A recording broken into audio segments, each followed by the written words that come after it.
And good evening. We are coming on the air with breaking news on this Friday. An escaped murderer known as the Devil in the Ozarks, captured after nearly 2 weeks on the run.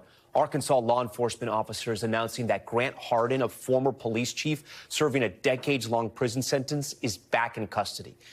Take a look at these just released pictures of when Hardin was found. You see him there hiding out in the woods, surrounded by law enforcement. This is the image of the moment Hardin escaped from prison on Sunday, May 25th, disguised, you see him there, as a law enforcement officer.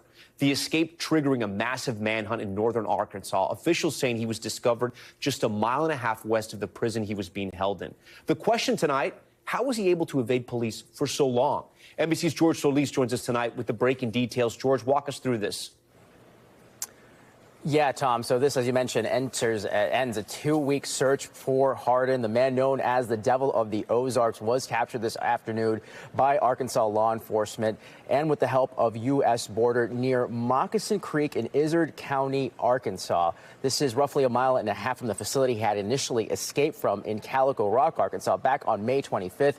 Officials telling us his identity was confirmed by fingerprint analysis. Now, according to authorities, tracking dogs were able to pick up Hardin's scent, and ultimately, Hardin himself, his capture ends nearly a 2-week manhunt that included hundreds of local, state, and federal agencies. Authorities say Hardin, who was a former Arkansas police chief who was convicted of past rape and murder, had walked out of that facility after he disguised himself in that makeshift law enforcement uniform. Now, an image of him in that outfit pushing that wheeled cart was that last known sighting before the escape. Now, law enforcement officials acknowledging his background in law enforcement had made the search much more difficult. But tonight, Tom, he is back in custody. And George, I understand you have a bit of new reporting that's just in. Arkansas's Governor Sarah Huckabee Sanders just released a statement about the arrest.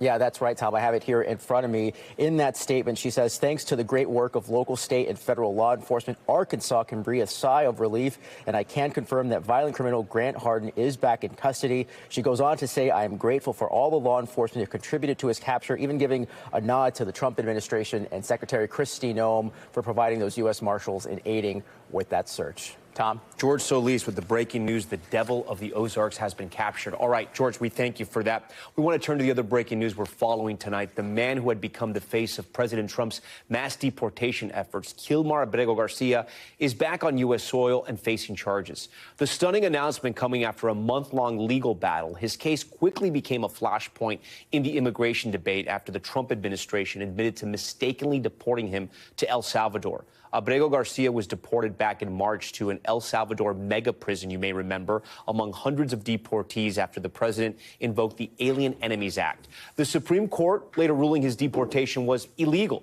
But tonight, a federal grand jury indicting him for allegedly transporting undocumented immigrants in the U.S., charging him with conspiracy to transport aliens and unlawful transportation of aliens. Attorney General Pam Bondi saying he would be deported after completing his sentence if convicted. The criminal investigation stemming from this traffic stop back in 2022 when Abrego was pulled over for speeding in Tennessee. Officers suspecting human trafficking because there were 8 passengers in the car traveling without luggage. He was not charged with the crime at the time. There's a lot to get here tonight. Gabe Gutierrez has this one. Tonight, Kilmar Abrego Garcia, the man who became a flashpoint in the Trump administration's crackdown on illegal immigration, is back in the U.S. to face new criminal charges. That over the past 9 years, Abrego Garcia has played a significant role in an alien smuggling ring. The allegations stem from this Tennessee traffic stop in 2022, where Abrego Garcia was driving a car with 9 passengers. Where are you working at? Where? San Luis, Missouri. He's now accused of conspiring to smuggle undocumented immigrants, including MS-13 gang members from Central and South America through Mexico to the U.S. The federal grand jury indictment alleges he routinely transported between 6 and 10 undocumented aliens per trip to maximize efficiency and profits. The defendant abused undocumented alien females, according to co-conspirators, who were under his control. The 29-year-old undocumented immigrant and father of 3 was living in Maryland when he was suddenly deported in March to a mega prison in El Salvador. The Justice Department initially said that was a mistake, though the White House later disputed that. The Supreme Court eventually ordered the administration to facilitate his return. The president's use of the Alien Enemies Act to remove him soon led to a fierce legal battle. I could see a decision being made, bring him back, show everybody how horrible this guy is. Democrats travel to El Salvador, pleading for due process. I think it is the first step to ultimately bringing him home as the Constitution requires. While Abrego Garcia's wife called for his release. My family can't be robbed from another day without seeing Kilmar. She previously had accused him of domestic violence. My sister called the police because he hit me in front of my sister. Later saying they were not in a good place and denying allegations of human smuggling, saying he worked in construction and sometimes transported groups of workers between job sites. Kilmar will finally get his day in court, and so in that sense, I think we have to understand it as a step forward.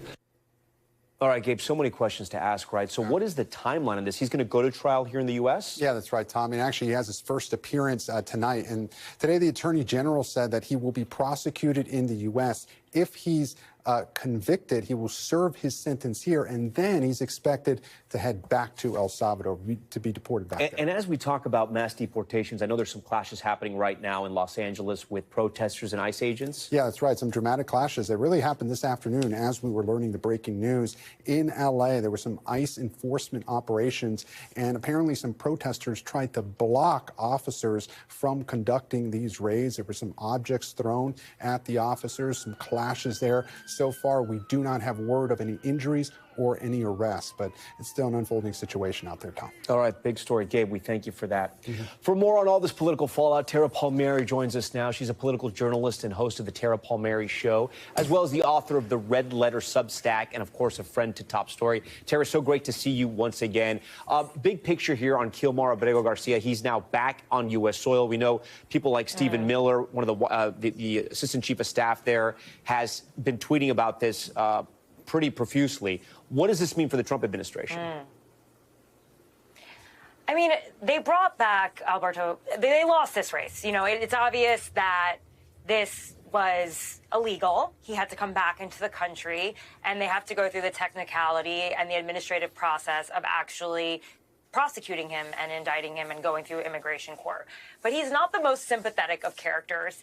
And I think that the Democratic Party, they chose him as the person. A number of Democrats went to go see him abroad and stand behind him. But now that, you know, some of the charges have been made public, and you can hear and see that he, according to some of these videos, was transporting migrants, human trafficking possibly. That's what he's been accused of doing. I mean, he's not exactly the most sympathetic character.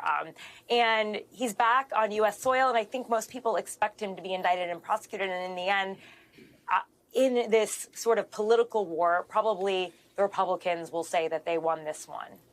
Tara, let's move on to something that maybe you have more of a specialty in, which you've been covering, I'm sure, in your Substack and your podcast.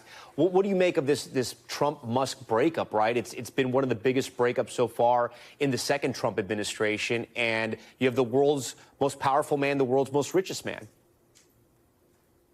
Yeah, I mean, it's something that a lot of people in the Trump administration that I had been speaking to over the week, because you could see it sort of bubbling up, obviously, with the tweets against the big, beautiful bill and the provocations. But I don't think anyone expected the blow up to be this nuclear, this quickly. A lot of the people I spoke to said that it would happen probably in August. And there were a lot of frantic phone calls to Musk's political advisor trying to figure out, what does this all mean? Is he going to start backing, you know, primary challengers to incumbent Republicans? Is he going to try to start his own political party? Steve Bannon, who I spoke to, said he thinks he's going to go left to try to help save Tesla and say that, you know, he was up close and saw President Trump. He doesn't care about the earth. It's all drill, baby, drill. He's seen the light, and now he wants to create environmentally friendly cars. I personally don't think that the left will take him back after a number of racist comments he makes. But, you know, it's sort of a wild card right now what someone with so much power can do in the U.S. political game. But as we know, Elon Musk doesn't really have great political instincts, and money can't always buy you wins. I mean, just look at what happened in Wisconsin. He spent $25 million on a judicial race, and they still lost. Do you think that he makes up with Trump, though? You know, we've seen this a lot during the Trump story, first administration, throughout his life, really, people that they have these meltdowns with the president, but then they make up and they get back together. Yeah, I think for Trump, he kind of loves like a convert. He kind of loves the reconciliation story as long as that person comes back to him and is groveling. That's a key part of it. Because I think for Trump to completely discard a person, it's a reflection of him and the people that he brings around him. And if those people come back and are repentant, he'd be perfectly happy to take him back as long as he, kissed the ring. But I do think that going towards the Epstein route and saying, Trump is in the Epstein files, implying that he was involved in this pedophilia, I mean, that really is the third rail. I think he'd have to completely disown that and disavow what he said, and maybe then he could come back in. But I think as long as there is a complete turnaround, a complete reconciliation, Trump would probably take him back. Plus, it makes Trump's judgment look bad for keeping him around for so long. $275 million, somewhere around that, $250 million. He spent to help Republicans help win Pennsylvania. When you pull that type of money out of the Republican Party, do Republicans need Elon Musk to win elections, especially in the upcoming midterms? I've always sort of wondered if Elon Musk really had that much of an impact on the last election, to be honest. I mean, he did. Wait, he Tara, did invest what? a lot. That's a huge amount of money. I'm sorry, Tara. I got to stop you there. I mean, he's not only the world's richest man, he's also one of the world's most popular men. Right, and he was on all the podcasts. He was popular then. Yeah, he was popular then, okay. And his rallies were popular. I do think that helped, but ultimately, I think when you still put up President Trump against the former Vice President Kamala Harris, people were still going to choose President Trump, the ones that chose him. And the ground operation that he invested in, if you remember, was a complete disaster. Really, what was probably more powerful was just having his endorsement and having him out there when Elon Musk was at the height of his popularity with the bros, right? Right now, I don't think that really matters. And money can really only take you so far in politics. Right now, Trump has about $500 million that he's sitting on for the midterm. So that's a pretty healthy pot of money. And as you know, I mean, the Democrats spent over $1 billion and substantially more than President Trump did, and they still lost. So I'm always sort of questioning what money can really do. I mean, Ron DeSantis is another example, someone that spent $200 million in a primary and couldn't make it past Iowa. Now, he's obviously flirting with Elon Musk now. He sent out an email supporting him as he was attacking Donald Trump online. And clearly he's looking at Elon Musk as someone who can put some money behind him when he wants to run in 2028. But even if you put $200 million behind Ron DeSantis, does that mean he's going to do any better? He just wasn't a great candidate. It's a good point. It's a valid point. It's totally a valid point. Tara Palmieri, always so great to have you on. We turn now to Michigan, where authorities are revealing chilling details about a potential mass shooting at a high school graduation. This one is crazy. They say it was stopped after officers originally dispatched to break up a fight uncovered the larger plot and loaded weapons at the scene. NBC's Adrian Broadus in Pontiac for us with the story tonight. Tonight, these are the fully loaded weapons with high-capacity magazines authorities discovered when they say they averted a potential mass shooting at a high school graduation ceremony outside Detroit. Each weapon had a 40-round magazine. Just those two weapons, without changing magazines, had 80 rounds of potential firepower. Shooting into a graduation, you can only imagine the outcome of that. Investigators have arrested 2 men accused of fleeing after what initially appeared to be a fight at their sports complex on Tuesday. They were not students in the class, but friends and relatives, and apparently ongoing disputes with individuals in the community. After arriving on scene, investigators uncovered a threat on Snapchat to shoot up the event. And the 2 weapons authorities say the suspects hid under cars, an AR-style pistol and a Glock handgun. Christina Somerville was at the graduation ceremony. It's just frightening, and it's traumatizing to think what could have happened.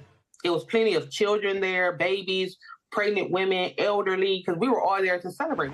The sheriff says he believes law enforcement's response kept a graduation from becoming a crime scene.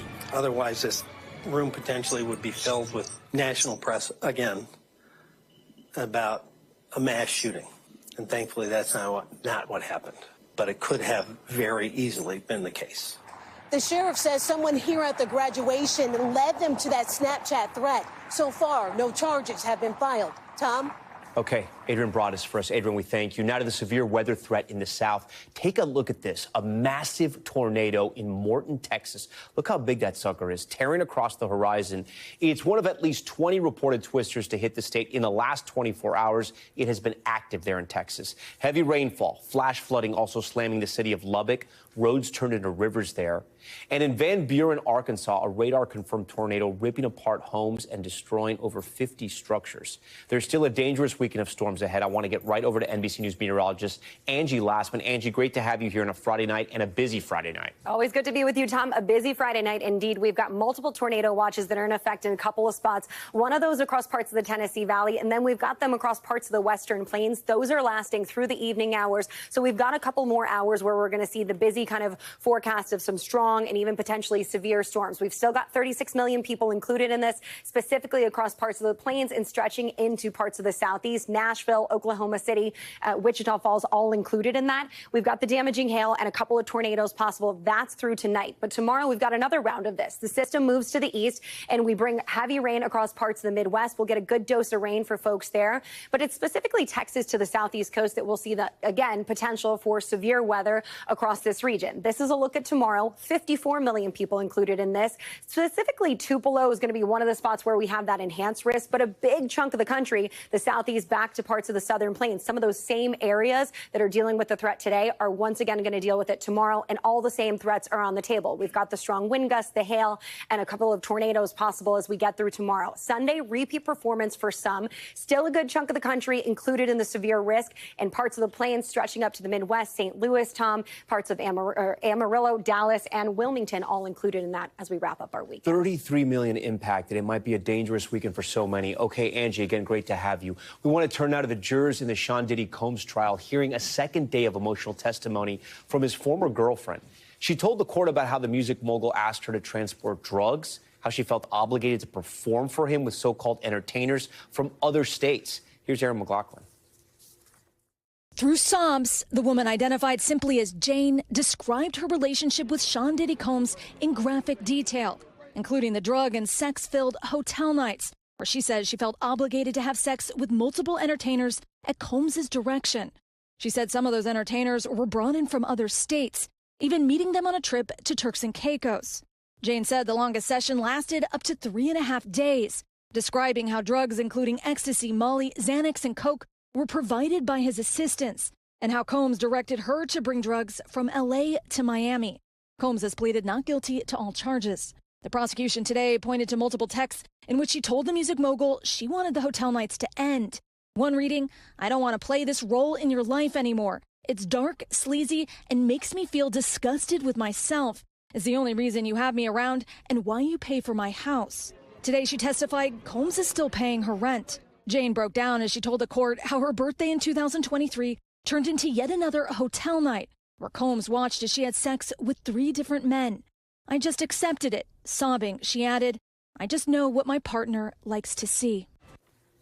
Those are incredibly stunning allegations. Aaron McLaughlin joins us tonight from outside the courthouse in downtown Manhattan. And Aaron, the woman we were just talking about there are concerns of her identity being revealed?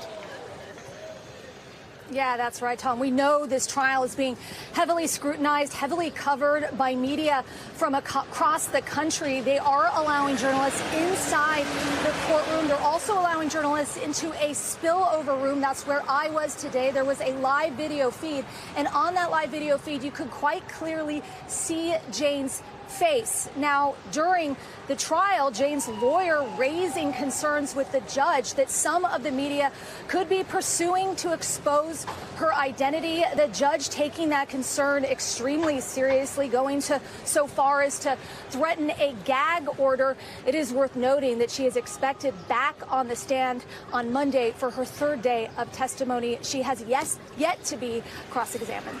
Tom. Okay. We thank you for that. We're back in just 60 seconds with college photos hacked.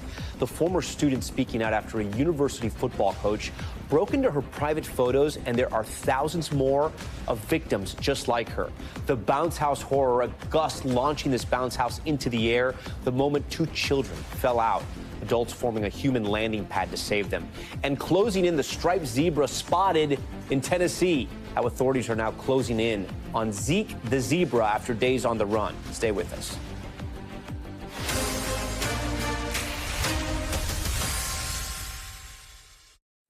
We're back now with a disturbing story involving a former football coach at the University of Michigan. The Justice Department filing charges against the man they say hacked into the private data of thousands of college athletes, many of them young women, obtaining access to intimate photos and videos over the course of nearly a decade. Tonight, our Liz Croyd speaks to one of the victims taking part in a class action lawsuit as questions on how this all unfolded remain. He spent years on the sidelines of some of the most storied football programs in the country, most recently as an assistant coach at the University of Michigan. Now, the Department of Justice says Matt Weiss was the mastermind of a massive data breach, mostly targeting female college athletes. This is the second email that I got. A few months ago, former Cal State San Bernardino volleyball player Allie Torline started getting letters and emails from the DOJ telling her she may have had sensitive photos and information stolen by Weiss, a man she says she's never met. It's really hard to find the words to explain what a violation it was. According to an indictment, between 2015 and 2023, Weiss illegally accessed the personal accounts of more than 3,300 people, obtaining private photographs and videos never intended to be shared beyond intimate partners. The indictment says he did it in part by hacking into a system that maintains databases that store the personal information of athletes from more than 100 colleges and universities. He then downloaded the data of more than 150,000 people and used it to crack passwords for email, social media, and cloud accounts. The DOJ says he kept notes on his victims, commenting on their bodies and their sexual preferences. For him to take his position, basically a position of power, and fully abuse it, I mean, it's gross. What, if anything, were you told about what Matt Weiss obtained from you? The most information I got was that it was personally identifiable, so not knowing what's out there is definitely something that is intimidating. Now 30, Allie is part of a class action lawsuit alleging negligence in the handling of student data. We see this as a form of sexual assault. We do not want this happening to young adults ever again. Weiss, who was fired from the University of Michigan in 2023, has pled not guilty to multiple counts, including aggravated identity theft. His attorney did not respond to NBC News' multiple requests for comment. Allie's university says it has no record of any contracts or payments to the third-party system named in the indictment. She now coaches high school volleyball and worries about her own students. The institutions have to do a better job of protecting student athletes, especially female student athletes. Liz Croyd joins us tonight from Los Angeles. Liz, you mentioned they're the victim now 30 years old. They've been dealing with this for a few years. What's next for the man accused in this case, that coach, Weiss?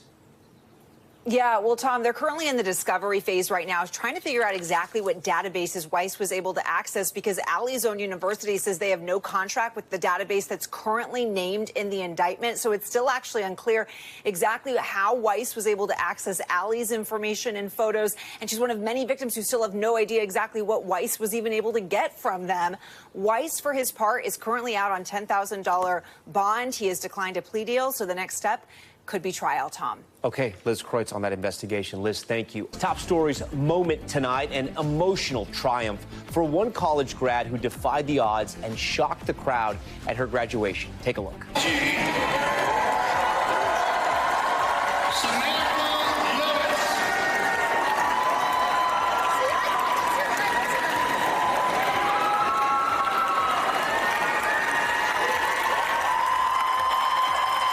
Brave woman right there is Samantha Lewis, a student who graduated from George Mason University, surprising the whole crowd at graduation, getting out of her wheelchair, walking across that stage. This was so remarkable because less than 6 months ago, she was diagnosed with a rare neurological disorder, essentially paralyzing her from the waist down. But she trained and she fought for this moment, and the crowd gave her a standing ovation to celebrate it.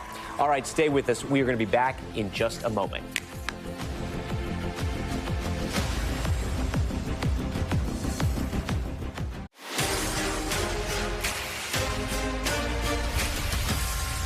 We are back now with Top Stories newsfeed, and Russia launching one of the biggest air attacks of the war today, killing multiple people. The overnight assault lasted several hours and hit 6 Ukrainian territories. Officials in Ukraine say at least 4 people were killed, 50 others injured. The attack happened after President Putin vowed to respond to Ukraine's attack on Russian military airfields. Unbelievable video out of South Africa showing a bounce house going airborne with 2 kids inside. We do want to warn you, the video is distressing. You can see the bounce house take off, and then you see one child fall out, followed by the second.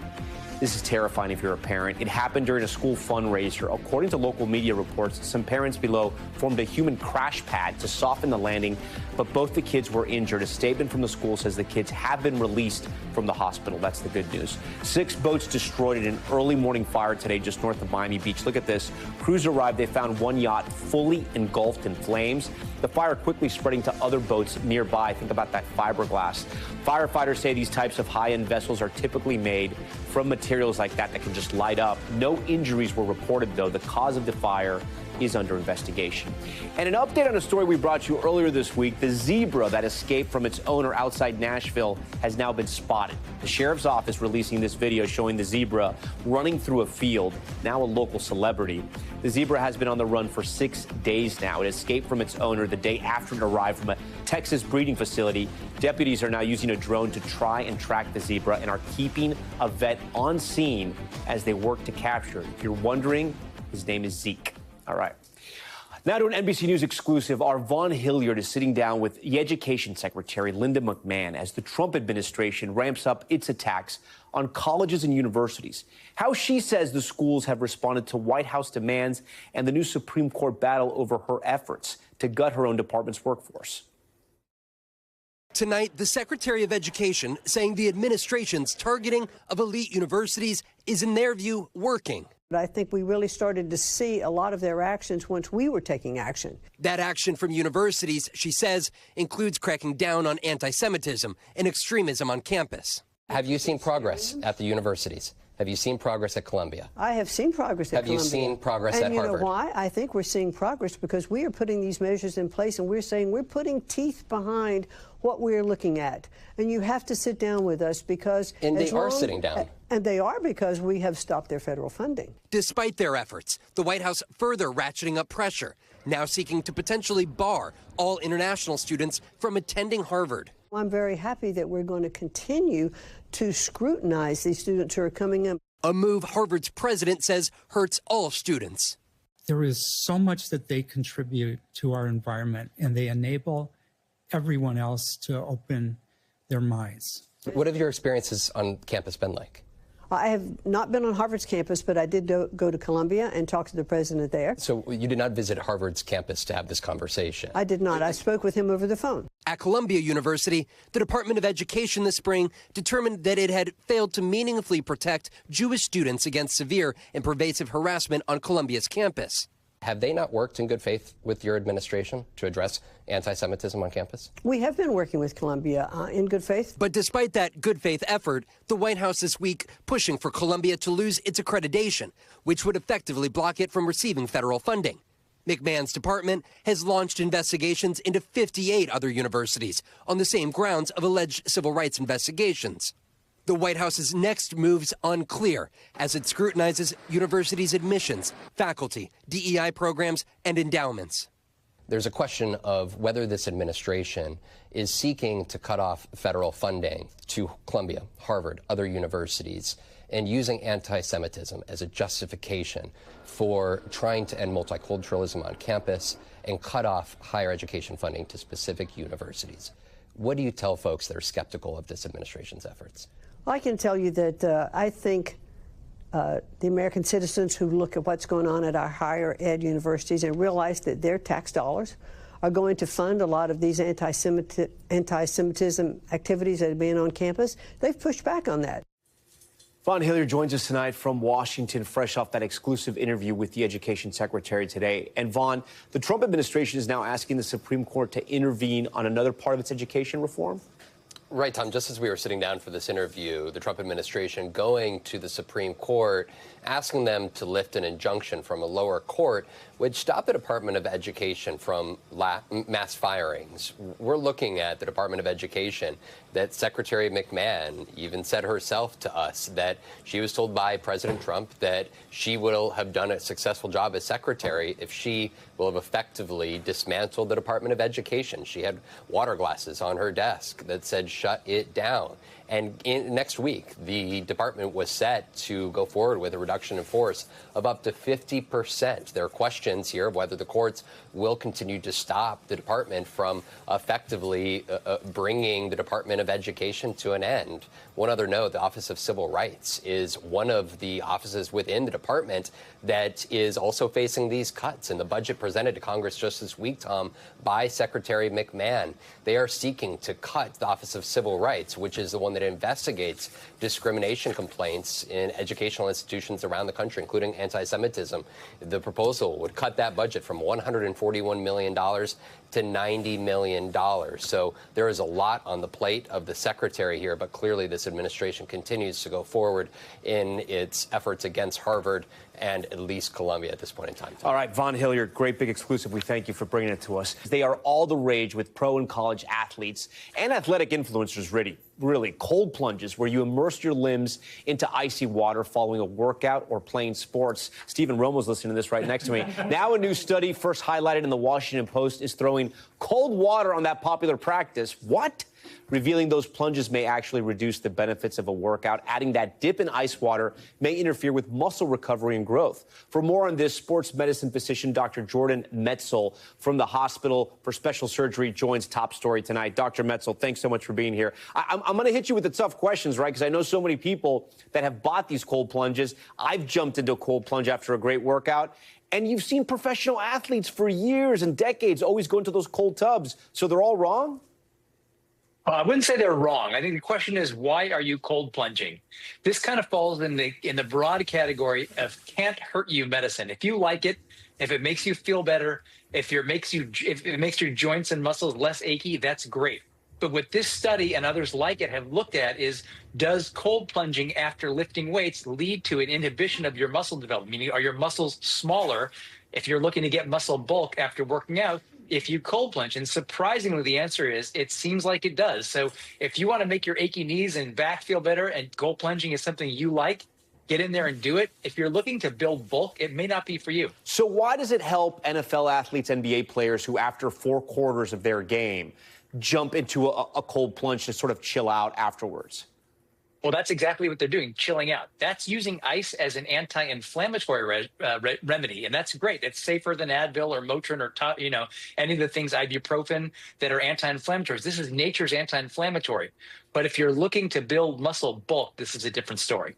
Got it. And then what about, there's a lot of theories out there, I don't know if they're true or not, but somebody like Tony Robbins, who's a motivational speaker, swears that he jumps into a cold river or a cold plunge every morning to change his mood, because his argument is that your body sort of releases certain chemicals because it thinks it's in a panic state, but it actually ends up changing your mood. Any truth to that, or is that sort of junk science? I don't know if it's junk science, but if you like it, you're certainly not hurting anybody. If it makes you feel better, go jump in a lake. Absolutely. It's certainly not going to cause any problems. But in terms of does it work for everybody? Is it something you have to be doing? I don't think we can say that. So if I want to get bigger than Stephen Romo, if I want to look bigger than him, our reporter was just here, you're saying don't do the cold plunge. Lift weights, don't do the cold plunge. Got it. Doctor, so great to have you here. Thanks for explaining all this. This was a lot of fun.